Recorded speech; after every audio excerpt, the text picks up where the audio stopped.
Di balik sunyi desa kecil di Jawa Barat, bayang-bayang gelap sebuah organisasi mulai merayap, mengancam kedamaian yang selama ini kurasakan.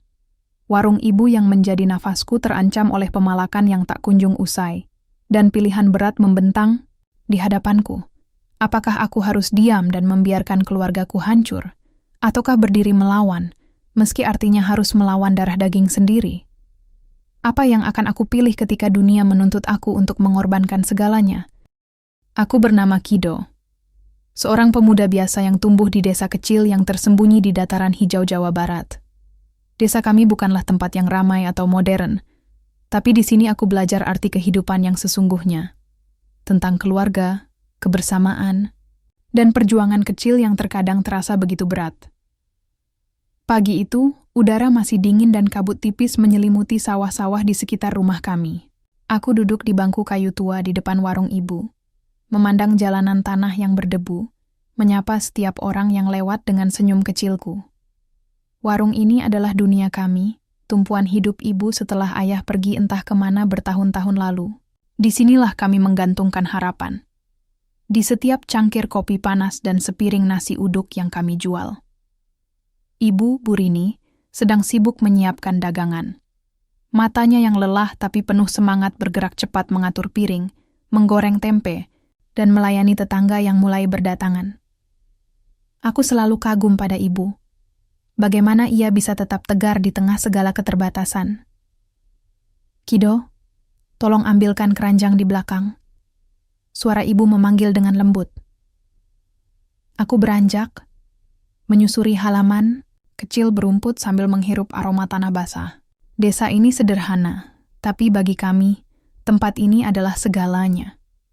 Di seberang jalan, Pak RT sedang berbicara dengan beberapa bapak-bapak tetangga, membahas sesuatu yang aku tidak terlalu mengerti, tentang ormas baru yang katanya mulai masuk ke desa kami, organisasi yang disebut Grip Jaya. Awalnya aku tidak terlalu peduli. Ormas? Sepertinya hanya sekumpulan orang yang ingin mengatur keamanan desa, pikirku. Tapi lama-kelamaan, cerita itu menjadi seperti bayangan gelap yang mulai menyusup ke warung ibu dan ke dalam kehidupan kami sehari-hari. Saat siang menjelang, seorang pria bertubuh tegap mengenakan jaket hitam datang menghampiri warung. Wajahnya keras dan tatapannya tajam. "Bayar iuran keamanan, Bu," katanya sambil menyerahkan selembar kertas kecil. Aku memperhatikan ibu yang menerima kertas itu dengan tangan gemetar, tapi dia hanya tersenyum pelan. Aku tahu, senyum itu bukanlah tanda setuju, melainkan kekuatan. Untuk tetap berdiri meski dunia terasa semakin berat. Ini untuk keamanan kita semua. Suara pria itu seperti ancaman yang terselubung. Tapi ibu tidak berkata apa-apa selain mengangguk dan berbisik pelan. "Nanti kita bicarakan lagi." Malam itu, setelah warung tutup dan desa mulai sunyi, aku duduk di teras rumah memandang bintang. Aku merasa ada sesuatu yang berubah, sebuah rasa takut yang tak terlihat, tapi bisa dirasakan oleh setiap detak jantungku. Aku ingin melindungi ibu dan warung kami, tapi aku tidak tahu harus mulai dari mana. Keesokan harinya, aku bertemu Acep, sahabatku sejak kecil. Kami berbincang tentang apa yang terjadi. Acep berkata, "Kido, mereka itu bukan hanya pengatur keamanan. Mereka mulai memaksa pedagang lain bayar lebih dari yang seharusnya. Kalau enggak, ada masalah." Mendengar itu, darahku mendidih. Bagaimana? Mungkin orang-orang yang seharusnya melindungi malah menjadi sumber ketakutan? Aku melihat ibu yang mulai lesu dan pelanggan yang makin jarang datang. Aku tahu, aku harus melakukan sesuatu. Namun, langkah pertamaku bukanlah dengan amarah, melainkan dengan mendengar. Aku pergi ke pasar, berbicara dengan pedagang lain, mencoba memahami apa yang sebenarnya terjadi. Dari bisik-bisik mereka, aku tahu Grip Jaya bukan sekadar organisasi biasa. Ada kekuatan yang bersembunyi di balik senyum mereka, sesuatu yang lebih gelap dari yang bisa kubayangkan. Hari-hari berikutnya berlalu dengan ketegangan yang semakin menebal. Setiap kali pria dari ormas itu datang, aku merasakan napas berat yang mengancam di sekitar warung ibu.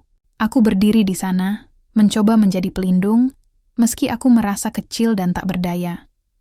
Tapi aku berjanji pada diriku sendiri, aku tidak akan membiarkan warung ini dan ibu tersakiti. Di desa kecil ini, Di antara sawah dan rumah sederhana, aku akan berjuang meski harus melawan bayangan yang gelap dan berbahaya. Hari-hari di desa kami mulai terasa berbeda. Setiap pagi, suara burung masih berkicau, tapi di hati warga sudah tertanam rasa was-was yang sulit diungkapkan. Bayangan Ormas Grip Jaya tidak hanya muncul dari celah-celah rumah, tapi juga menghantui pikiran setiap orang. Aku duduk di depan warung ibu, menatap jalan berdebu yang seperti biasa, menjadi jalur para pedagang dan tetangga yang lalu lalang. Tapi kini, di sela-sela tawa dan sapaan, aku mulai menangkap bisik-bisik ketakutan. Beberapa pedagang yang biasanya ceria, kini terlihat murung dan cepat-cepat menutup dagangannya saat sore menjelang. Ibu sibuk menyiapkan makanan, namun matanya sering menoleh ke arah ujung jalan, di mana beberapa pemuda berseragam ormas itu berdiri, mengawasi setiap gerak-gerik warga. Mereka datang, bukan sekadar untuk menyapa. Aku tahu, mereka membawa maksud lain. Siang itu, seorang lelaki besar dan berwajah garang datang ke warung kami. Tangannya membawa buku catatan kecil, dan wajahnya menunjukkan ketegasan yang sulit ditolak. "Iuran keamanan sudah waktunya, Bu," katanya dengan suara berat. Ibu menghela napas panjang. "Pak, warung kami belum mampu membayar lebih dari biasanya," jawabnya dengan nada lembut tapi tegas. Pria itu menatap lurus ke arah ibu, lalu matanya menyapu sekeliling warung. "Semua harus bayar, tidak ada pengecualian. Ini demi keamanan bersama," katanya seperti mengancam, tapi dibalut kalimat yang seolah-olah bijaksana. Aku merasakan darahku mendidih. Betapa tidak, warung ini adalah satu-satunya penghasilan ibu, dan beban itu terasa semakin berat setiap hari. Namun, aku tidak berani membalas. Aku hanya bisa berdiri di samping ibu, menyembunyikan rasa takut yang semakin tumbuh. Sore hari, aku bertemu Acep di dekat pasar. Wajahnya serius saat menceritakan apa yang dia lihat tadi pagi. "Mereka sudah memukul pedagang yang menolak bayar, Kido. Pak RT hampir dipukuli juga kemarin. Ini bukan soal keamanan lagi, tapi pemaksaan." Aku mengangguk, mencoba menyerap informasi, itu dengan kepala dingin. Tapi hatiku bergejolak. Apakah aku harus diam saja? Aku tak ingin melihat ibu dan tetangga kami menderita. Malam itu aku pulang dengan pikiran yang penuh. Ibu menatapku dengan mata sayu. "Kido, hati-hati. Jangan sampai kau terlibat masalah," katanya pelan. Namun aku tahu ia khawatir lebih dari sekadar kata-kata itu. Aku tak bisa tidur. Bayangan para pemuda ormas yang mengintimidasi mulai membayang di setiap sudut kamar. Suara langkah mereka yang berat seperti gema ancaman di telingaku. Keesokan harinya, aku memutuskan untuk ikut menghadiri pertemuan warga yang diadakan di balai desa. Suasana tegang, tapi semua warga ingin mencari jalan keluar. Aku mengangkat tangan saat Pak RT bertanya dan menyampaikan keberatanku terhadap cara Grip Jaya memungut iuran. Beberapa tetangga mengangguk setuju, tapi aku juga melihat ketakutan di mata mereka. "Kalau mereka marah, kita siapa yang melindungi kita?" tanya seorang ibu paruh baya. Aku terdiam. Memang itu pertanyaan yang sulit dijawab. Tapi aku yakin, membiarkan ketidakadilan berkuasa hanya akan membuat semuanya lebih buruk. Hari-hari berikutnya, aku mulai berkeliling desa, mengajak pedagang dan warga untuk bersatu. Aku tahu, aku mungkin terlalu muda dan tak berpengalaman, tapi aku tidak bisa membiarkan ketakutan menguasai kami. Namun, semakin aku mencoba membantu, semakin banyak ancaman yang datang. Suatu sore, saat aku merekam aktivitas para anggota ormas yang memaksa pedagang bayar lebih, Acep datang dan berkata, "Kido, hati-hati. Mereka mulai curiga pada kita." Aku mengangguk, tahu bahwa jalan yang kuambil bukanlah jalan yang mudah. Tapi aku percaya, dengan bersatu, kami bisa melewati badai ini. Di balik semua itu, aku merasa ada sesuatu yang lebih besar dari sekadar iuran. Ada rahasia yang disembunyikan oleh Grip Jaya, sesuatu yang akan mengubah hidupku dan desa ini selamanya. Aku hanya belum tahu kapan dan bagaimana itu akan terungkap. Hari-hari di desa mulai berubah menjadi medan tempur kecil yang penuh ketegangan dan bisu. Aku mulai merasakan tangan-tangan gelap yang berusaha membekapku, menahan langkahku yang ingin membela ibu dan warga. Tapi aku masih muda, dan semangatku masih menyala seperti bara yang belum padam. Suatu sore, ketika matahari mulai condong ke barat, aku bersama Acep menyusuri jalan kecil yang menghubungkan pasar dengan gang-gang sempit di belakang rumah pedagang. Kami ingin merekam aktivitas Grip Jaya yang semakin brutal. Acep membawa ponsel tua yang sudah dimodifikasi untuk merekam tanpa suara, sementara aku mengawasi sekitar dengan waspada. Tiba-tiba, suara langkah berat dan geraman kasar menghentikan langkah kami.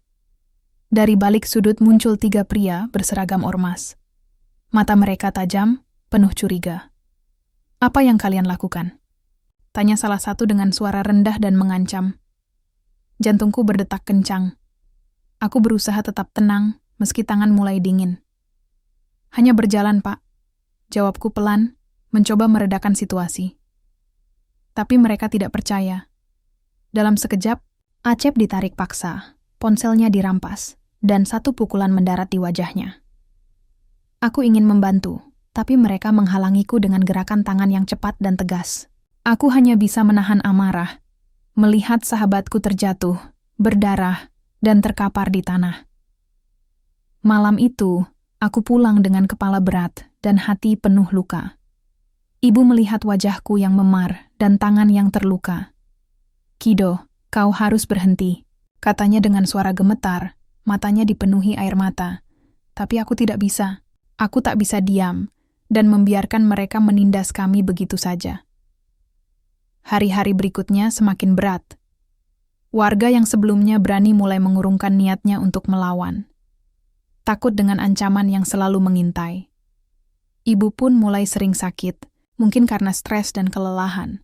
Warung yang dulu ramai, kini sepi. Aku merasa seperti berdiri sendirian di tengah badai. Aku mulai menyelidiki lebih jauh tentang siapa sebenarnya para anggota Grip Jaya. Dari obrolan dengan Pak RT dan tetangga lain, aku tahu sebagian mereka adalah mantan tentara yang hilang kontak bertahun-tahun lalu. Mereka datang membawa pengalaman, tapi juga dendam dan luka lama yang belum sembuh. Di balik senyum paksa mereka, ada rahasia gelap yang tak bisa aku pahami sepenuhnya. Aku bertanya-tanya, apakah aku akan menemukan jawaban tentang ayahku yang hilang dalam kisah ini? Sementara itu, ormas itu semakin memperlihatkan wajah aslinya. Mereka bukan lagi pelindung desa, tapi penguasa yang menakutkan. Setiap kali aku melewati jalan utama, aku bisa melihat tatapan warga yang penuh ketakutan dan keputusasaan. Aku ingin sekali membuat semuanya menjadi lebih baik, tapi aku tahu jalan ini berbahaya dan penuh pengorbanan. Namun, di balik semua kesulitan itu, aku mulai belajar sesuatu yang penting, bahwa keberanian bukanlah tidak merasa takut, tapi tetap melangkah meski rasa takut menghantui. Aku harus terus maju, demi ibu, demi warung kami, dan demi masa depan desa yang kucintai. Malam di desa kami tidak hanya gelap karena ketiadaan lampu jalan, tapi juga karena rahasia yang tersembunyi di balik tirai waktu. Suara-suara samar mulai terdengar, bisikan yang membuat hatiku bergetar dan pikiranku berputar, tak tentu arah. Aku duduk di depan rumah, menatap remang lampu yang menyorot ke arah jalan setapak. Acep datang membawa sekeping kertas lusuh yang didapatnya dari seorang jurnalis warga yang beberapa hari lalu datang ke desa kami. "Kido, baca ini," katanya sambil menyerahkan kertas itu padaku. Isinya berupa catatan nama-nama orang yang pernah menjadi anggota Grip Jaya. Beberapa nama aku kenal, tapi yang membuatku tertegun adalah sebuah nama yang tak pernah kuduga, nama ayahku. Jantungku berdegup keras. Ayahku, apakah benar ia pernah terlibat dengan organisasi ini? Apakah ia masih hidup? Ataukah selama ini aku hanya berharap pada bayangan kosong? Aku mencoba menyatukan potongan-potongan cerita yang selama ini samar. Pak RT pernah bilang, banyak anggota ormas itu adalah mantan tentara yang hilang kontak bertahun-tahun lalu. Mungkinkah ayahku adalah salah satunya? Rasa penasaran mengalahkan rasa takut. Keesokan harinya, aku mulai bertanya pada tetangga yang lebih tua, mencoba menggali informasi tentang ayahku. Namun, mereka hanya menggeleng, takut bercerita, atau mungkin memang tak tahu. Seorang perempuan paruh baya bernama Bu Rahmi, tetangga dekat kami, akhirnya memberanikan diri. Dulu, sebelum pergi, ayahmu sering bercerita tentang mimpi yang belum tercapai. Tapi setelah itu dia menghilang tanpa kabar. Katanya pelan, matanya penuh duka. Aku merasakan getaran aneh di dalam dada. Rindu yang tertahan dan sekaligus kebingungan yang membakar. Malamnya, aku bertemu jurnalis warga yang membawakan kertas itu. Namanya Raka, lelaki muda dengan mata penuh semangat. "Kido, kamu harus hati-hati. Grip Jaya bukan hanya organisasi biasa. Mereka punya kekuatan dan rahasia yang tak banyak diketahui orang," katanya. Dia menunjukkan foto-foto dan rekaman yang berhasil dikumpulkannya. Beberapa anggota ormas tampak beraksi, memungut iuran dengan kekerasan, bahkan ada tanda-tanda keterlibatan dalam kegiatan ilegal. Tapi yang paling mengejutkan adalah keterlibatan ayahku dalam beberapa foto itu. Aku menatap foto pria paruh baya dengan mata yang sama seperti ayahku, berdiri di tengah kelompok dengan wajah yang tidak lagi aku kenal. Ada bayang-bayang luka dan kelelahan yang terpancar. Pertanyaan besar muncul dalam diriku. Mengapa ayahku ada di sana? Apakah ia memilih jalan itu? Atau ada sesuatu yang memaksanya? Hari-hari berikutnya aku bergumul dengan perasaan yang bercampur aduk. Antara ingin mengerti dan marah. Antara cinta dan kecewa. Namun satu hal yang ku tahu pasti, aku harus mencari jawaban. Untuk ibu, untuk diriku sendiri, dan untuk masa depan desa kami. Aku tahu, suara dari balik gelap itu tidak akan berhenti sampai aku menghadapinya.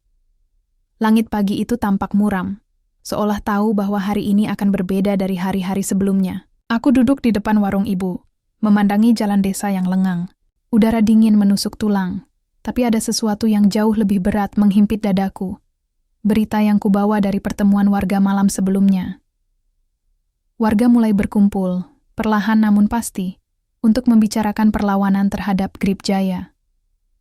Semangat itu menyala di mata mereka, tapi aku tahu, nyala itu belum cukup untuk menepis bayangan ketakutan yang bersemayam lama. Malam itu, di balai desa, aku berdiri di antara warga yang hadir. Suasana penuh ketegangan, bisik-bisik harapan bercampur dengan rasa takut. Aku melihat ibu duduk di pojok ruangan, matanya yang lelah namun penuh doa menguatkanku. "Ini saatnya kita berdiri bersama," ucapku dengan suara yang bergetar, tapi penuh tekad. "Kalau kita diam, mereka akan terus menindas kita. Kita harus lawan, tapi dengan cara yang benar." Beberapa warga mengangguk, tapi aku tahu itu baru awal. Perlawanan bukan hanya soal keberanian, tapi juga strategi dan kekompakan. Hari-hari berikutnya, aku dan Acep mulai menyusun rencana. Kami mengajak para pedagang untuk bersatu, menolak membayar iuran yang tidak masuk akal. Kami mulai merekam setiap tindakan anggota Grip Jaya sebagai bukti. Namun, tindakan itu tak lepas dari risiko. Suatu sore, saat aku mengunjungi warung tetangga yang menolak bayar iuran, aku melihat wajah-wajah tegang dan ketakutan. "Mereka datang tadi malam," kata Pak Wira, pedagang sayur. "Mengancam dan memukuli yang menolak.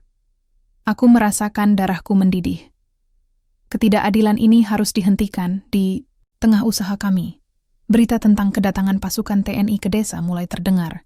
Mereka dikabarkan akan melakukan operasi untuk menertibkan Grip Jaya yang sudah dianggap berbahaya oleh pemerintah. Ketegangan semakin meningkat. Warga terbagi antara yang berharap bantuan militer datang dan yang takut akan dampak operasi itu. Aku sendiri merasa bingung. Apakah pasukan itu akan menjadi penyelamat atau justru membawa lebih banyak masalah? Suatu malam aku bermimpi tentang ayah. Wajahnya samar, tapi matanya penuh kesedihan. Dia berkata, "Kido, jaga ibu dan warung. Pilihlah jalan yang benar." Aku terbangun dengan hati berdebar. Pesan itu seperti beban sekaligus penguat. Hari-hari makin berat saat Grip Jaya mulai menebar ancaman lebih nyata. Warung ibu dipasang tanda hitam sebagai peringatan. Aku merasakan semua mata desa tertuju pada kami, seolah kami sudah dianggap musuh. Namun aku tak bisa mundur. Aku harus berdiri tegak, walau rasa takut menghantui. Saat pasukan TNI akhirnya datang, situasi memanas. Serbuan ke markas Grip Jaya berlangsung sengit. Aku berdiri di tengah-tengah, menyaksikan pertempuran antara mereka yang berkuasa dan warga yang ingin damai. Di tengah kekacauan itu, aku menemukan sesuatu yang mengubah segalanya. Sebuah wajah yang kukira hilang selama ini, ayahku. Dia berdiri di barisan ormas, dengan mata yang sama seperti dalam mimpiku, namun penuh luka dan penyesalan. Jantungku nyaris berhenti. Aku terjebak antara cinta dan benci, antara masa lalu dan kenyataan pahit yang harus kuhadapi. Aku tahu, perjalanan ini baru saja dimulai.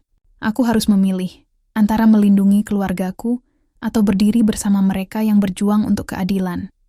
Dan pilihan itu, meski sulit, harus kuambil demi masa depan desa dan jiwaku sendiri. Malam itu gelap bukan hanya karena ketiadaan bulan, tapi juga karena badai yang menggulung hati dan pikiranku. Suara tembakan dan jeritan memenuhi udara, sementara desa yang selama ini kukenal berubah menjadi ladang peperangan. Serbuan TNI ke markas Gripjaya telah membawa kehancuran yang tak pernah kubayangkan sebelumnya. Aku berdiri di pinggir jalan, bersembunyi di balik tembok batu yang retak. Tubuhku bergetar, bukan hanya karena dingin, tapi karena ketakutan dan kebingungan yang menguasai jiwa. Suara langkah kaki berat pasukan militer bercampur dengan teriakan para anggota ormas, membentuk simfoni kekacauan yang menusuk telingaku. Di tengah keributan itu, mataku menangkap sosok yang selama ini aku cari dan sekaligus ingin lupakan, ayahku. Dia berdiri di tengah barisan anggota Gripjaya, wajahnya penuh luka, matanya memancarkan kelelahan dan penyesalan yang dalam. Wajah yang dulu kuingat hanya samar, kini begitu nyata, begitu dekat, dan sekaligus terasa asing. Jantungku berdegup, kencang, nafas terasa sesak. Aku tahu, malam ini adalah ujian terbesar dalam hidupku. Apakah aku akan berdiri di sisi ayahku, atau bersama mereka yang berjuang melawan ketidakadilan? Sementara aku terpaku, seorang tentara mendekat, menodongkan senjata ke arahku. Aku mengangkat tangan, berusaha tenang, menyampaikan bahwa aku bukan bagian dari pertempuran ini. Namun, suara hatiku berkata lain. Aku harus melakukan sesuatu, meski risiko menghantui. Dalam kekacauan itu, aku melihat ibu berdiri di depan warung. Wajahnya penuh ketakutan, tapi juga keteguhan. Aku tahu dia menungguku, berharap aku akan memilih jalan yang benar. Tapi apa itu jalan yang benar ketika yang kuhadapi adalah ayah kandungku sendiri? Tiba-tiba, sebuah ledakan mengguncang, memecah keheningan malam dengan gemuruh yang memekakkan. Debu dan asap memenuhi udara, mengaburkan pandanganku. Aku terhuyung, hampir terjatuh, tapi segera sadar bahwa aku harus bergerak. Aku mendengar suara-suara, teriakan yang bercampur antara kemarahan dan kepedihan. Dalam suara itu, aku menangkap panggilan nama yang tak asing, ayahku. Dia terjatuh, terluka parah, namun masih berusaha berdiri, melindungi seorang anak kecil dari tembakan yang melesat. Di saat itu, semua keraguan, semua kebencian dan cinta bercampur menjadi satu. Aku berlari, menembus asap dan kekacauan, berusaha mencapai ayah yang selama ini menjadi misteri dalam hidupku. Ketika aku berhasil mendekat, tatapan matanya bertemu dengan mataku. Ada kehangatan yang tak terduga, sekaligus kepedihan yang mendalam. Kido, suaranya parau, penuh penyesalan. Aku menatapnya, mencoba memahami. Ayah, kenapa? Kenapa kau melakukan ini? Tanyaku dengan suara serak. Dia menghela napas panjang. Aku tak punya pilihan, nak. Ini semua demi melindungi kalian, demi desa ini, meski caraku salah. Aku terdiam, dada terasa sesak. Kata-katanya seperti pisau yang menusuk hati, namun juga membuka pintu pengertian yang selama ini tertutup. Namun, suara tembakan kembali terdengar, memaksa kami berpisah. Aku menggenggam tangan ayahku sekuat tenaga, berjanji dalam hati akan mencari jalan keluar dari mimpi buruk ini, jalan yang bisa menyatukan keluargaku dan desa kami. Malam itu, aku berdiri di persimpangan api, antara masa lalu dan masa depan, antara cinta dan perlawanan. Aku tahu, keputusan yang kuambil akan mengubah hidup kami semua selamanya. Aku harus memilih, dan aku harus siap menerima konsekuensinya. Matahari pagi menyelinap pelan-pelan melalui celah-celah daun, menerangi desa yang kini dipenuhi bekas luka. Suara gemuruh pertempuran semalam masih bergema di telingaku, seakan tak ingin hilang dari ingatan. Debu dan abu masih menggantung di udara, membawa aroma getir dari kehancuran yang baru saja terjadi. Aku duduk di sudut ruang tamu rumah, menatap ke arah ibu yang sedang membenahi meja makan dengan gerakan pelan dan hati-hati. Wajahnya yang biasanya cerah kini terlihat muram, garis lelah terukir dalam-dalam di wajahnya. Namun, di balik semua itu, ada kekuatan yang membuatku terdiam. Pertemuan semalam dengan ayah masih terus mengusik pikiranku. Sejak dia terbaring di rumah sakit, keadaan menjadi semakin rumit. Aku harus menjaga rahasia tentang identitasnya, takut kalau kabar itu menyebar dan menimbulkan masalah yang lebih besar untuk keluargaku dan desa. Dokter berkata, kondisi ayahku kritis tapi stabil. Luka tembaknya cukup parah, dan dia butuh waktu untuk pulih. Tapi aku tahu, luka di tubuhnya bukan satu-satunya yang harus disembuhkan. Luka di hati dan jiwa juga sangat dalam. Setiap malam aku duduk di samping ranjangnya, mencoba memulai percakapan yang sulit. Ayah, aku ingin mengerti, kataku pelan. Kenapa kau memilih jalan ini? Dia menghela napas panjang, matanya menatap kosong ke langit-langit kamar. Kido, aku dulu juga punya mimpi seperti kau, tapi hidup kadang memaksa kita untuk memilih antara yang kita inginkan dan yang harus kita lakukan. Kata-katanya menusuk jiwaku. Aku merasa seperti berdiri di tepi jurang, antara kemarahan dan pengertian. Bagaimana bisa aku membenci seseorang yang telah berjuang meski dengan cara yang salah? Desa mulai pulih, tapi bekas luka masih terlihat jelas. Warung ibu kembali ramai, meski dengan wajah-wajah yang masih menyimpan ketakutan. Aku dan Acep terus berusaha membangun solidaritas warga, mengajarkan bahwa kekuatan sejati datang dari kebersamaan, bukan kekerasan. Namun, tak mudah menghapus bayang-bayang Grip Jaya. Beberapa anggota yang tersisa masih berkeliaran, menyebar, ancaman dan ketidakpastian. Suatu malam, aku menerima pesan anonim yang berisi peringatan agar aku berhenti mengusik mereka. Aku duduk termenung, memikirkan semua risiko yang kami hadapi. Tapi aku tahu, mundur bukan pilihan. Aku ingin membangun masa depan yang lebih baik, bukan hanya untuk keluargaku, tapi juga untuk semua yang hidup di desa ini. Di tengah semua itu, aku mulai menulis. Menulis kisah ini, bukan hanya sebagai pengingat, tapi juga sebagai harapan. Harapan bahwa suatu hari, luka ini akan sembuh, dan desa kami akan kembali damai. Aku percaya, setiap langkah yang diambil dengan hati tulus akan membawa perubahan. Dan aku berjanji pada diriku sendiri, bahwa aku akan terus melangkah, meski jalan itu penuh duri dan luka. Karena di balik kegelapan, selalu ada cahaya yang menunggu untuk ditemukan. Suara alam pagi menyapa dengan lembut, membawa aroma tanah basah dan daun yang segar. Setelah hujan deras semalam, udara desa terasa lebih bersih, seolah bumi pun ingin memberi kesempatan baru. Namun, di dalam hatiku, badai masih berkecamuk. Ayah masih terbaring lemah di kamar kecil rumah sakit desa. Matanya yang dulu penuh semangat kini sering tertutup, terjebak antara kesadaran dan mimpi. Aku sering duduk di sampingnya, merasakan getirnya, waktu yang berjalan perlahan. Ibu terus berjuang mengelola warung, meski langkahnya tak lagi sekuat dulu. Dia tak pernah mengeluh, tapi aku tahu beban itu semakin berat. Aku berjanji dalam hati, aku harus kuat. Bukan hanya untuk diriku sendiri, tapi untuk mereka. Desa mulai berbenah. Warga yang dulu terpecah kini mencoba menyatukan diri kembali. Aku dan Acep masih aktif mengorganisir pertemuan, mendengarkan keluhan, dan merancang solusi agar tidak ada lagi penindasan seperti yang pernah terjadi. Namun, bayang-bayang masa lalu belum sepenuhnya pergi. Beberapa anggota sisa Grip Jaya masih berusaha mengacau. Meski tak lagi seberani dulu, suasana waspada tetap menyelimuti desa. Hari-hari ini aku banyak merenung tentang masa depan. tentang siapa aku sebenarnya, dan apa arti keluarga yang sebenarnya. Pertemuan dengan ayah telah mengubah perspektifku, tapi juga membuka luka lama yang tak mudah sembuh.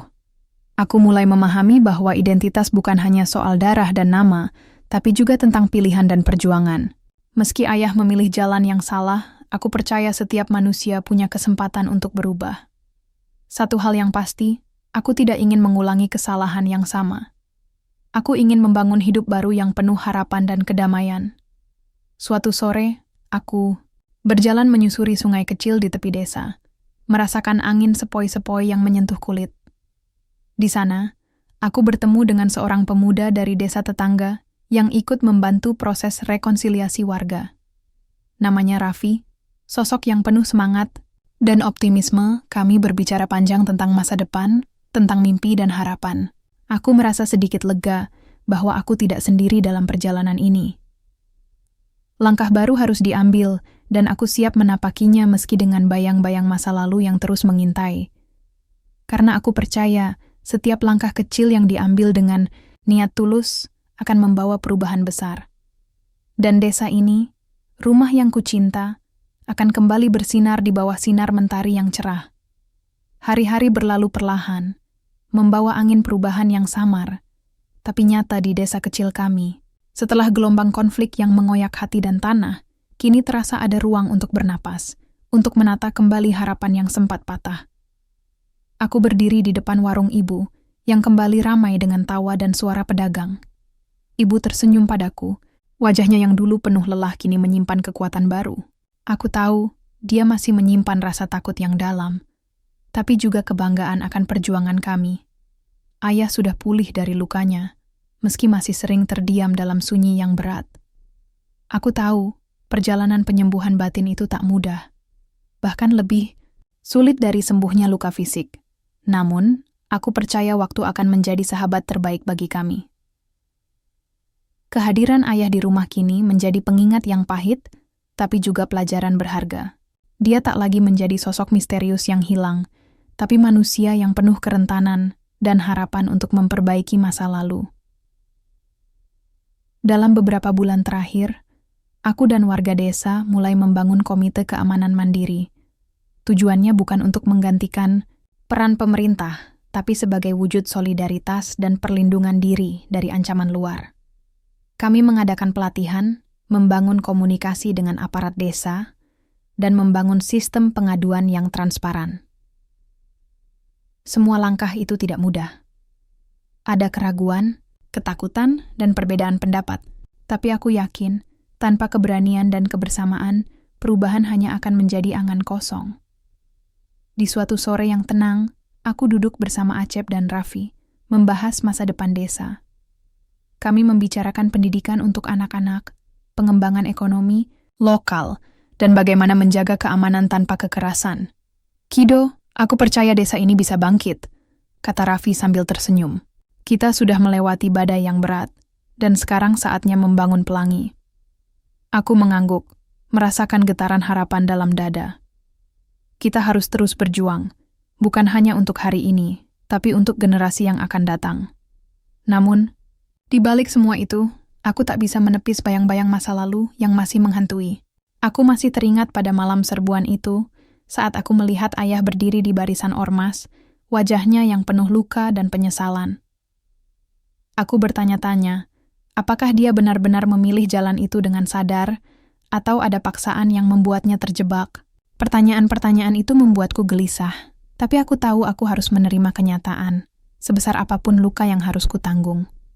Di tengah perjalanan membangun kembali desa, aku juga mulai menulis kisah kami secara lebih serius. Aku ingin cerita ini menjadi saksi, bukan hanya untuk kami yang hidup di masa ini, tapi juga untuk anak cucu kami kelak. Menulis memberiku kekuatan baru. Mengurai benang kusut kenangan dan luka, mencari makna di balik setiap peristiwa. Aku ingin agar kisah ini menjadi cermin, agar kita semua belajar dan tidak mengulangi kesalahan yang sama. Suatu malam aku duduk di meja kayu usang di sudut rumah, menulis dengan tekun. Suara angin berbisik melalui jendela terbuka, membawa harapan dan ketenangan. Tiba-tiba, ibu masuk dengan segelas teh hangat. Dia duduk di sampingku, menggenggam tanganku dengan lembut. Kido, aku bangga padamu. Kau telah memilih jalan yang sulit tapi mulia. Aku menatapnya, mata kami bertemu dalam keheningan yang penuh arti. Aku tahu, aku tidak berjalan sendiri. Terima kasih, Bu. Semua ini untuk Ibu, untuk Ayah, dan untuk desa yang kita cintai. Keesokan harinya, aku berjalan menyusuri jalan desa yang kini dipenuhi warna-warni kehidupan. Anak-anak bermain di lapangan, pedagang berjualan dengan senyum, dan tetangga saling menyapa hangat. Di ujung jalan, aku melihat Ayah duduk di bangku, kayu menatap langit senja yang berwarna jingga. Aku mendekat, duduk di sampingnya. Ayah, kita sudah melewati banyak hal. Tapi aku yakin masa depan kita masih penuh harapan. Dia menoleh, tersenyum tipis, dan menggenggam tanganku erat. Kido, aku bangga padamu, anakku. Kau adalah matahari baru di ufuk desa ini. Kami duduk bersama, menikmati kehangatan senja, merasakan damai yang mulai tumbuh di hati dan di tanah tempat kami berpijak. Dan aku tahu, meski perjalanan ini belum berakhir, aku siap melangkah ke depan dengan hati yang penuh cinta dan keberanian. Karena di balik setiap luka, selalu ada kekuatan untuk bangkit. Senja kali ini terasa berbeda. Aku berdiri di ujung jalan desa, memandangi langit yang perlahan berubah warna. Dari kelabu mendung menjadi jingga lembut, lalu ungu dan biru malam. Pelangi tipis muncul di ufuk barat, membelah awan yang masih tersisa. Seolah alam sendiri mengirim pesan, badai sudah berlalu, kini saatnya berharap. Perjalanan yang kujalani selama ini tak pernah mudah. Dari saat aku melihat Ayah dalam barisan ormas yang dulu kuhindari, hingga hari-hari panjang memperbaiki luka desa dan hati kami. Semua terasa seperti mimpi yang penuh liku dan ujian, namun juga pelajaran berharga tentang keluarga, keberanian, dan harapan. Aku menoleh ke belakang, ke warung kecil ibu yang kini hidup kembali dengan riuh rendah tawa dan cerita. Warung itu bukan sekadar tempat berjualan, tapi jadi saksi bisu perjuangan kami. Ibu, yang dulu lelah dan pasrah, kini tersenyum lebih sering. Wajahnya bersinar dengan bangga yang tak bisa kusembunyikan. Ayah sudah kembali menjadi bagian dari keluarga. Meski bayang-bayang masa lalu kadang menyapanya, aku melihat perubahan dalam dirinya. Seorang pria yang berusaha menebus kesalahan, mencari jalan damai, dan belajar mencintai kembali dengan tulus.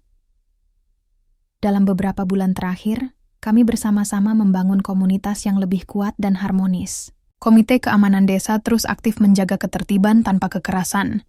Program pelatihan keterampilan dan pendidikan mulai digalakkan, membuka jalan bagi generasi muda untuk meraih masa depan lebih cerah. Aku sendiri terus menulis, mengabadikan kisah kami. Tulisan itu menjadi jembatan antara masa lalu dan masa depan, pengingat bahwa setiap luka bisa menjadi sumber kekuatan jika kita berani menghadapi dan memperbaikinya. Hari ini, aku diundang untuk berbicara di pertemuan warga yang diadakan di balai desa. Aku duduk di depan, melihat wajah-wajah penuh harapan dan semangat. Suara-suara anak muda yang dulu takut kini berbicara dengan percaya diri. Mereka adalah cermin masa depan yang kami bangun bersama. Aku tahu, perjalanan ini belum selesai, kataku dengan suara tegas. Tapi kita sudah berada di jalur yang benar. Kita harus terus menjaga solidaritas, kejujuran, dan cinta. Karena hanya dengan itu, desa kita akan tumbuh dan berkembang. Tiba-tiba, ibu masuk ke ruangan, membawa beberapa piring berisi makanan hasil kerja kerasnya. Semua tersenyum menyambutnya. Aku merasa hangat, seperti berada di rumah yang sesungguhnya. Setelah pertemuan, aku berjalan keluar, menikmati udara malam yang segar. Bintang mulai bermunculan, menari di langit luas. Aku tahu, malam ini adalah awal baru. Aku menatap langit, teringat pada mimpi yang pernah aku miliki. Mimpi tentang ayah yang hilang, keluarga yang utuh, dan desa yang damai. Kini, semuanya mulai menjadi nyata. Namun, aku juga sadar, perjalanan hidup tak pernah berhenti. Akan selalu ada tantangan baru, pilihan yang sulit, dan pelajaran yang harus dipetik. Tapi aku siap untuk terus melangkah, dengan hati yang kuat dan penuh cinta. Karena aku percaya, pelangi setelah hujan selalu hadir sebagai janji baru. Janji bahwa kita bisa bangkit, belajar, dan mencintai tanpa syarat. Aku, Kido, seorang pemuda dari desa, kecil di Jawa Barat, kini berdiri di depan dunia dengan keyakinan dan harapan.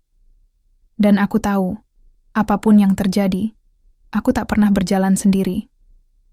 Karena keluarga, sahabat, dan desa ini adalah kekuatanku. Dan di balik setiap luka, selalu ada cahaya yang menunggu untuk ditemukan. Aku menatap langit malam yang bertabur bintang, dan perlahan aku menyadari betapa perjalanan hidupku sudah mengajarkanku banyak hal tentang arti keluarga dan pengorbanan. Ayah yang dulu hilang dan menjadi bayang-bayang kelam kini hadir kembali, membawa beban masa lalu yang berat, namun juga harapan untuk menata masa depan yang lebih baik.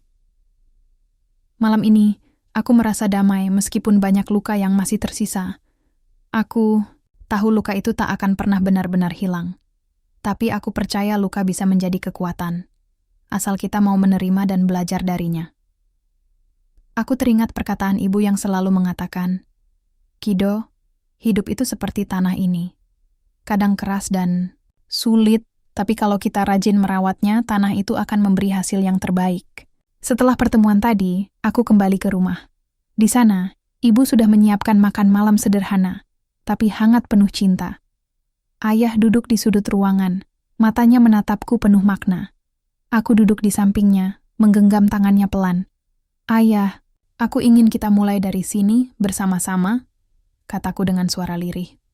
Dia mengangguk perlahan, air mata mulai mengalir dari sudut matanya. "Terima kasih, Nak. Aku tak pernah berhenti berharap bisa memperbaiki semuanya." Aku tersenyum, merasakan beban yang selama ini mengikat hati kami perlahan mencair. Malam itu kami berbicara panjang tentang masa lalu, tentang kesalahan dan harapan yang belum selesai. Kami tahu jalan di depan tidak mudah, tapi dengan saling percaya dan dukungan, kami yakin bisa melewatinya. Hari-hari berikutnya, aku lebih sering mengajak ayah keluar ke ladang, mengajarinya bercocok tanam seperti yang dulu sering kami lakukan bersama ibu. Tawa dan canda perlahan kembali mengisi rumah kami. Ibu juga mulai mengadakan kelas kecil-kecilan untuk anak-anak desa, mengajarkan mereka membaca dan menulis, serta memberi cerita tentang nilai-nilai kebaikan dan keberanian. Aku melihat desa kami berubah, bukan hanya secara fisik, tapi juga secara hati. Warga yang dulu takut dan terpecah kini mulai bersatu, membangun solidaritas yang kuat. Aku percaya ini adalah hasil dari perjuangan dan pengorbanan kami semua. Pada suatu pagi yang cerah, aku berjalan menyusuri jalan desa, menyapa warga yang sedang sibuk dengan aktivitas mereka. Aku merasa bangga bisa menjadi bagian dari perubahan ini. Aku tahu perjuangan belum selesai, tapi aku yakin langkah kecil yang diambil hari ini akan membawa masa depan yang cerah. Aku menatap ke depan dengan penuh keyakinan. Aku siap menghadapi apapun yang akan datang, karena aku tahu aku tidak sendiri. Keluarga, sahabat, dan seluruh warga desa adalah kekuatanku. Dan aku percaya, dengan hati yang tulus dan semangat yang tak pernah padam, kami akan terus melangkah, membangun masa depan yang penuh harapan dan kedamaian. Malam itu, setelah makan malam sederhana, aku duduk di beranda rumah, sambil memandangi langit penuh bintang. Suara jangkrik bersahutan menambah keheningan yang membuat pikiranku melayang jauh. Aku ingat kembali semua yang terjadi, dari ketegangan dan konflik, hingga perlahan menemukan makna dan harapan. Ayah datang duduk di sampingku, membawa secangkir teh hangat. Kami duduk berdua dalam diam, menikmati kehangatan dan kenyamanan yang sudah lama hilang.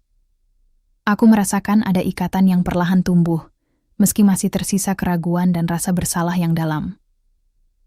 "Kido," suara ayah pelan namun tegas. Aku tahu aku tak pantas meminta maaf, tapi aku ingin kau tahu bahwa aku menyesal.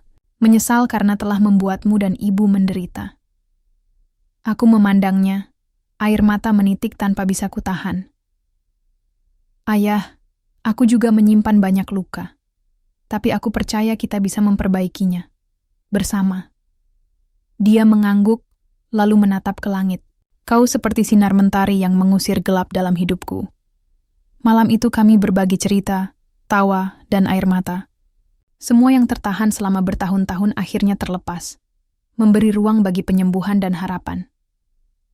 Hari-hari berikutnya aku semakin yakin bahwa perubahan nyata dimulai dari hati. Aku dan ayah mulai bekerja bersama di ladang, merawat tanaman, dan memperbaiki pagar rumah. Setiap tetes keringat yang jatuh seolah membawa energi baru untuk membangun kembali bukan hanya rumah, tapi juga kepercayaan dan cinta. Ibu pun semakin aktif membantu warga, membuka kelas membaca untuk anak-anak, dan mengorganisir gotong royong membersihkan lingkungan. Desa kami mulai berubah menjadi tempat yang lebih hidup dan penuh semangat. Aku tak lagi merasa sendirian dalam perjuangan ini. Sahabat-sahabat seperti Acep dan Raffi selalu ada untuk mendukung, berbagi ide, dan bersama-sama membangun masa depan. Pada suatu sore, kami mengadakan perayaan kecil di balai desa untuk merayakan pencapaian pertama kami, desa yang mulai aman dan damai kembali. Suara musik tradisional mengalun, anak-anak menari dengan riang, dan warga saling berbagi cerita penuh tawa. Aku berdiri di tengah keramaian, menatap wajah-wajah penuh harapan dan kebahagiaan. Dalam hatiku terbit keyakinan bahwa ini baru permulaan, perjalanan.